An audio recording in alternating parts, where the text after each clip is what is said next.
So consensus is that this is an 85% hardware company and 15% services company. That's different than what the consensus was a few years ago when it was entirely viewed as a hardware company.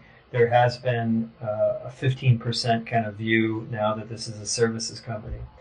But being 85% hardware, there is a well-traveled cautionary road that investors have gone down on the hardware side.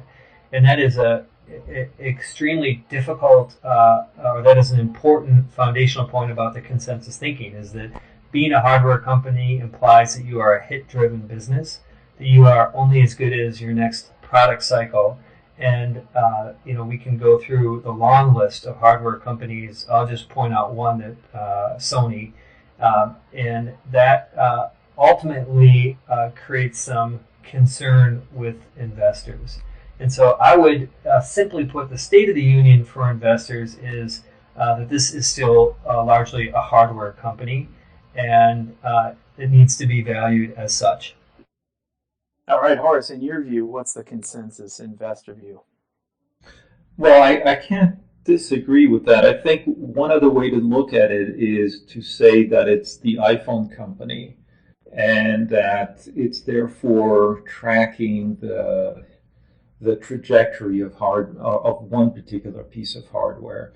And that's assumed to be sort of a parabola, so it sort of goes up and down. And sort of everyone is ready on the sell button as soon as they sense that it's about to flip from going up to going down. And to the extent that you can see any prospect for future survival, it would be that there's another product coming down, kind of going up, I should say, its own parabola, but that the company would be able to transition softly between one and the next kind of trajectory that these products create. And so you hope that it's kind of bouncing along the peaks of these rocket-like trajectories. But the nervousness comes from there not being another one on the horizon, which means you might as well discount the current one, and you can do that even before it reaches the peak because you can kind of tell what the trajectory is going to look like.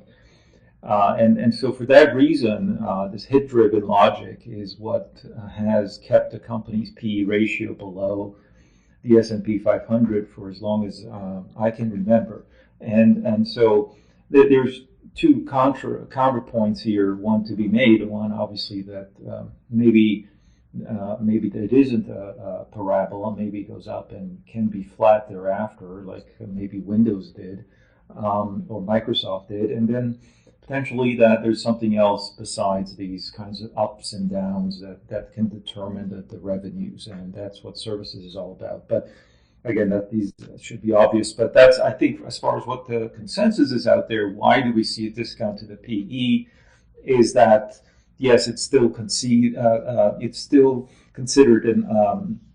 a hardware and therefore hit-driven business. And I mean, it wasn't helped that that's what Steve Jobs encouraged people to think.